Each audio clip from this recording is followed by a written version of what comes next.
We'll be taking this one a little bit shorter today, but we got some good stuff coming anyways. Got a little bit of places to be tonight. Shout out to my sister. She'll be getting married this weekend, so we'll be participating in all that. Anyways, welcome everybody to another exciting episode of Know Your Pharmacist. This is Dr. Joaquin Acosta. Today we have a power pack show lined up for you, from the bustling pharmacies of Mexico to the serene wisdom of Florence Nightingale. Today we're taking you on a journey that connects healthcare, technology, community, and wellness. Have you ever wondered why prescription drug costs more in the US? Curious about the diversity of CBD and its potential benefits? Want to know about how gender affects hearing loss? We've got all of that and more today, Friday, August 11th, baby. In our community spotlight, everybody, we're going to be celebrating the victory of a young champion, Luke Solis, 15 years old, at Vado Speedway Park last weekend. And speaking of speed, we are going to be racing through some of the latest tech innovations that are shaping our future. Special shout out to our incredible show sponsors, FarmTrue, High Horse, the Trichome Alliance, and Vado Speedway Park. Your support fuels us to mission to empower, engage, and educate our community. That is number one goal of Know Your Pharmacist live stream. So again, guys, grab a seat, happy lunch hour, invite your friends, and get ready to explore the world of pharmacy like you never have before. And whether, guys, you are a healthcare professional, wellness enthusiast, a pharmacy patient, or someone looking to learn something new, there's something for everybody here at Know Your Pharmacist. And don't forget to like, share, and comment with your thoughts and questions, guys. Your engagement drives our show, and we love hearing from you. Now, without further ado, let's drive into our first segment, the Pharmacist Frontline, where we're going to be uncovering the truth about Mexican pharmacies and the cost of prescription drugs. All right, guys, let's make this show fun. Check this one out. The Associated Press came up noting that Mexico shut 23 pharmacies at the Caribbean coast resorts down after the U.S. warned of dangerous pill sales. Well, what does that mean, and what sort of questions should that really, trigger here? First things first. Yes, what is in the drugs? What is going on in the inspection raids in Cancun, Playa del Carmen, and Tulum, right? What could be there? These drugstores in Mexico were offering, foreigners pills that, are even illegal to do this way in Mexico: oxycodone, Percocet, Adderall, correct? Without prescriptions. And again, the Navy Department actually discovered that irregular sales were found at 23 of the 55 drugstores inspected in Mexico. So, right, like half of the pharmacies in Mexico were, selling product that didn't even have, it was completely unregulated product in a completely unregulated manner, correct? So again, the pharmacies really were getting away with this because they're offering pills to only the tourists, and the drugstores advertised the pills and even offered home delivery services to them in Mexico. So that's crazy, guys. I mean, glad to see that you got 23 of those shut down. But when you really think about the fentanyl problems and the other problems that we are having in the, opiate crisis and everything else, right? Look at those pharmacies. In February, the University of California, Los Angeles announced that researchers there found that 68% of the 40 Mexican pharmacies visited in 4 Mexico cities sold oxycodone, Xanax, or Adderall, and that 27% of those pharmacies were selling fake pills. And, the fake pills that come out of Mexico present all kinds of risk. The biggest risk that it's presenting is overdose. Do you guys want to know why? Because, most of these fake pills for oxycodone, Xanax contain doses of fentanyl. So that's where they're slipping all that in. And, fentanyl, a very, very potent opiate, you don't need a lot to do a lot of damage, causes a lot of overdoses. Most people's average morphine equivalent for chronic pain should be less than like 20. And fentanyl, you're already looking at like going multiple times past that, guys. And when you don't know that, and somebody's out on vacation and, they think they're out there buying, simple oxycodone 10 milligram, and all of a sudden they're getting dosed with, X times more morphine equivalents through something laced with fentanyl out on vacation, all of a sudden people are dying, right? And so again, that's why the U.S. Navy went out and inspected 23 and shut down, 23 of these pharmacies at the Caribbean coast resorts. And, it took 6 months to investigate all of that, right? That they were actually passing off these kinds of prescriptions, again, Adderall, opiates, Xanax, to, vacationers. And they were laced with whatever. The Adderalls were laced with methamphetamine. So, you've got Breaking Bad making the Adderall, and then you've got, fentanyl poppy making all the oxycodone. How crazy is that, right? Out of Mexico City, people going to Cancun, having a great time, spending all kinds of money, living for cheap out there in Mexico. And that's scary. So just to be aware, like something I want to talk about here, right? Why do people really like to even consider buying drugs in Mexico and Mexican pharmacies, right? Of course, we already know it's much cheaper. Well, what makes it much cheaper? Literally the United States is paying almost double of what the comparable countries around the world are paying. Per capita spending on, medications, United States is at $1,100. Following that is Germany at like $800.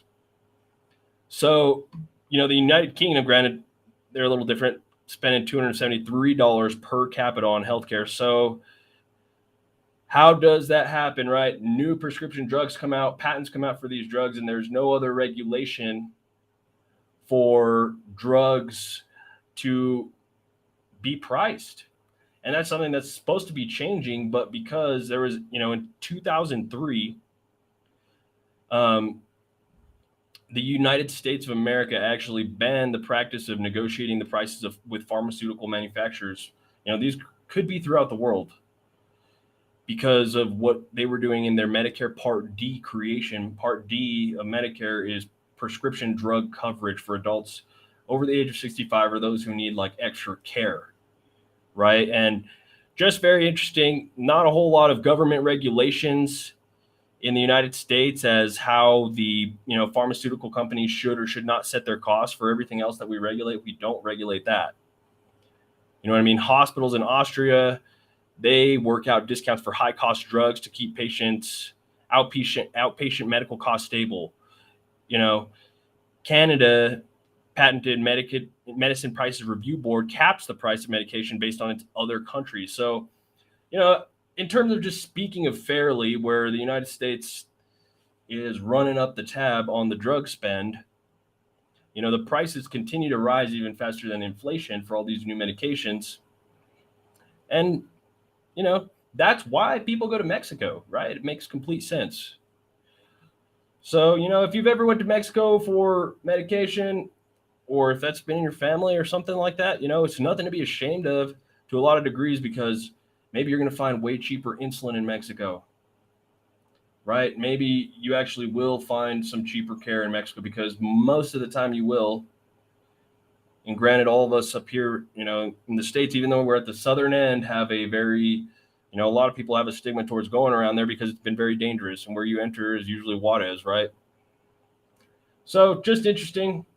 There's all kinds of price ballooning and price gouging all over the world, and very hard to regulate, and something worth, noting, especially as people do go to Mexico, especially in our area. So, if you know people that are going to Mexico for opiates or Adderall, like definitely my recommendation is tell them to double check whatever they got going on, because that's very scary for sure. 100%. Capiche? Cool. Moving on. Talking about next segment of the show, Tech Talk. We are talking about Facebook's growth not linked to psychological harm study finds. So interesting, right? There was a study performed on Facebook, and the Oxford Internet Institute looked at the well-being of countries as the use of the social media platform grew. Because, the common belief right now, social media is psychologically harmful, right? So a study went out to try to kind of debunk that to some degree. And Meta, or Facebook, is the one who went out there and, carried that out. But it's very interesting because it was cited here even about the effects of social media. We have a situation where a handful of people are crying wolf about social media, but we don't actually have the data and we don't have the materials we need to even build the wolf detector. So, that creates a lot of questions for debate. Is it the chicken or the egg? Where you think, social media really can help people feel more included. It can help them get more connected.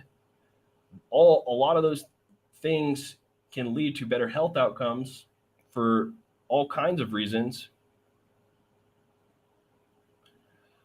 But, right, you still need more cause and effect studies on social media and outcomes. So, as I harp that and advocate for those kinds of things, and we do this in this show, it just makes sense, right? And cannabis needs it, social media needs it. We are literally continue to go into a new world where we don't have a lot of data as to what's going to happen or really how to predict it, because everything keeps changing faster than we're ever used to it changing. So nothing wrong with that. It's just sign of the times. Moving on, talking about healthcare advocacy, guys, talking Enlightenment Hour, somebody that we should take a couple lessons from, Florence Nightingale. Some people may know who she is, some people may not. For those of you guys who know who Florence Nightingale is, maybe take this time to think about, hey, cool, why do people still consider thinking about Florence Nightingale and why she was, such a mover in the nursing industry and the healthcare industry, really, when you look at that. Florence, touted to be possessing leadership qualities that were not expected of women during her time. She was clear and decisive, often challenging the status quo, right? She's known for having this clear vision. She was a nurse, right? And she continued to build on that and advocate with what she saw. So she saw the outcomes that she wanted to achieve, but she deferred to the technical or strategic expertise of her colleagues. And she was plain spoken kind of person. And, she advocated for these 6 environmental themes: use of evidence. What do we do in medicine today? Everything is based off of evidence. Ventilation, hoods, right? Airflow. That's very big in hospitals and pharmacies, right? Think about that. Personal and household cleanliness. I mean, you can only go so far there. Patient observation, proper management of the environment, and advocacy. She used statistics about characteristics of nurses to document the need for professional nurses and advocated for the rights of patients and the public health of the community by stressing the cleanliness of individuals in their dwellings. She taught nurses the skills and the habit of observation, including what and how to observe and to report facts rather than opinions. So, really cool. Why are we talking about Florence Nightingale in the Enlightenment Hour on the Know Your Pharmacist podcast, guys? Why not? Because, she's awesome. She saw things back in her time that were wrong. She advocated for them and she went for it, right? And what other great example about caring for something greater than yourself than that? Selflessness and, action plans, actionable action against that. Super cool. So again, great name, somebody who had a huge influence in healthcare. I highly recommend you guys, just look her up. She's pretty awesome. I don't think a lot of us get to, look at her enough. Maybe people who go through nursing, but the rest of us don't get to talk about Florence Nightingale. Cool name too, right? Anyways, so on this quick show today, guys, moving on to the Herbal Wellness Corner, talking about the diversity of CBD. What is going on there? So CBD has actually a much different pharmacology than THC. Hope everybody's aware of that. Maybe most people don't even realize necessarily what pharmacology is, right? And the things, pharmacokinetics and how these drugs work in the body. Well, to make that a simple situation here, CBD has effects not directly related to the endocannabinoid system, which is interesting, right? CBD has effects on your GABA receptors, serotonin, dopamine, all kinds of other inflammatory places. And it has other effects. Granted, we talk about CB1 or CBD at the CB2 receptor, but again, it has a negative allosteric modulator effect at CB1. Which, what does that mean? That helps to raise anandamide levels in the body by inhibiting fatty acid proteins. Anandamide, guys, again, is the body's version of THC, your endocannabinoid. It fits into the CB1 receptor the same way THC does, a phytocannabinoid. CBD helps to raise those anandamide levels in the body. Cool, right? And when you really look at all the receptors that CBD has an effect on, like, so I don't know if you guys are aware of these PPARY receptors, right? Like, what the heck is that? Peroxisome proliferator activated receptors. And they promote the transcription of genes that regulate energy production, lipid metabolism, and inflammation. Again, inflammatory uses for CBD, right? When you're looking at the peroxisome proliferator activated receptors, PPARs, CBD has effects that are there that are not directly affected and related to the endocannabinoid system. What does that mean? PPARY agonists are used to treat diabetes. You guys know an example of a PPARY agonist? Ever heard of pioglitazone? Interesting. So, right, it's a diabetes medication. It's a PPARY agonist. Granted, we don't know exactly how CBD, plays with that receptor itself. However, a lot of stuff there to let sink in. And, one of the main things I wanted to talk about here too is CBD's role in THC-induced anxiety. Again, CBD reduces anxiety in THC. CBD reduces anxiety after public speaking. You can have an immediate serotonin effect, an immediate anxiolytic effect at 300 to 600 milligrams of CBD. Interesting, right? The FABP inhibitor raises levels of anandamide, which are associated with fewer psychotic symptoms. So, what does that mean? To flesh that out, right?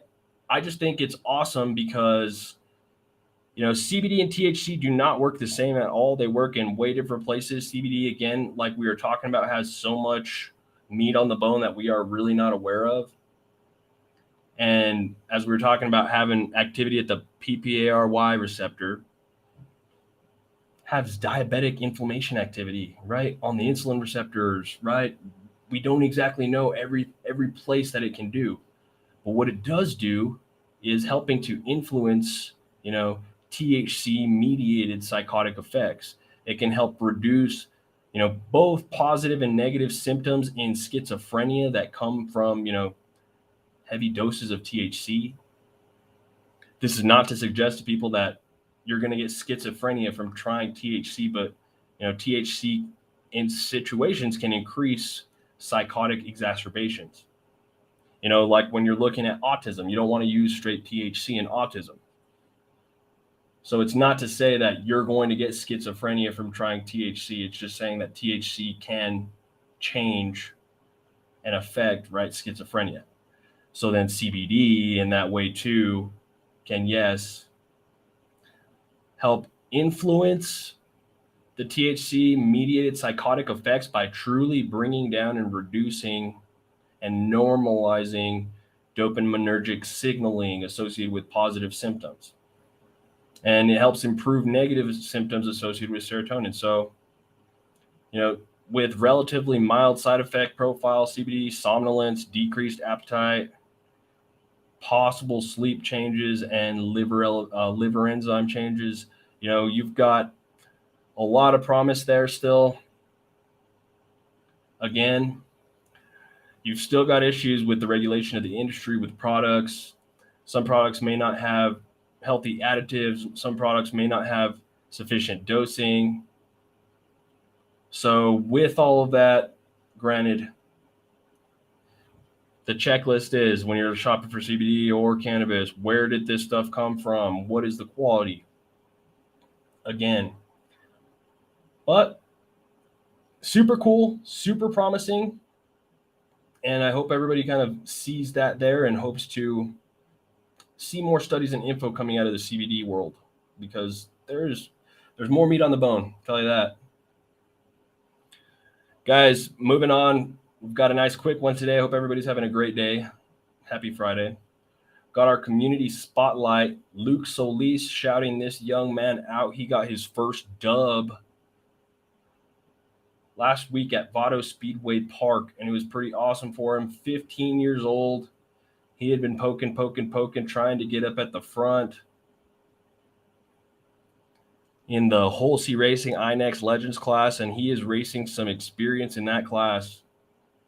Impressive, guys. So shout out to young Luke Solis, 15-year-old speedster in our community spotlight today. Again, Doñana County night at Vado Speedway Park this weekend, guys. Be sure to go check them out. Doñana County citizens, you guys get $5 entry fee, save $10 on the entry fee. And go watch, young little 15-year-old studs like Luke Solis get it done. Boom. Cool. All right, last segment of the show. A fantastic Friday. I know I sure. Last thing to discuss here, Men's Health Minute, gender differences in hearing loss. And so why is that important? What does that mean, right? Men have hearing loss issues. Women do too. Hearing loss can be temporary. It can be permanent. So what do men experience that changes their, likelihood of experiencing hearing loss? Well, obviously lifestyle factors. Generally, men tend to work in certain fields and engage in hobbies that expose them to more loud noise, which puts them at a greater risk for hearing loss. In a study here in 2019, 2019 National Health Interview Survey, they examined hearing difficulties among adults in the United States and found that among adults aged 45 and older, men were more likely than women to have had some or a lot of difficulty or could not hear at all. In 2019, 7.1% of adults aged 45 and older used a hearing aid, and that use was higher among men than women in all age groups. 16.7% of men and 10.6% of women aged 45 to 64 had some difficulty hearing, even when using a hearing aid, increasing to 30.9% of men and 23.5% of women aged 65 and older. Again, why? While more gender parity exists, like we talked about, but, areas where men vastly outnumber women, construction, manufacturing, military, all these professions expose people to loud noises like heavy machinery, power tools, or gunfire. And without proper protection, right, that can contribute to hearing loss later in life. And what other loud hobbies do men like to engage in, right? We all do it. Hunting, riding motorcycles, snowmobiles, attending loud concerts, listening to music at a high volume, mowing the lawn, leaf blowers. So, looking at those Apple warnings of your sound levels are too high, repeated exposure to noise above 85 decibels can cause noise-induced hearing loss. And that's true. So it happens later in life. Some of us younger that may think it may not happen to us. Well, at age of 45, it's going to start really, really showing up there. Men and women. So what can you do? You can talk about that. Hope you can hear me.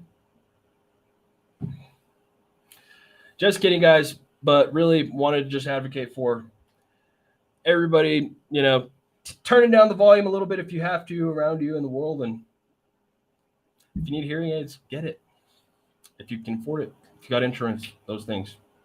Anyways, guys, happy Friday. That's it from me today, Dr. Joaquin. I am running on out of here, and had a great Friday with you guys. Cool.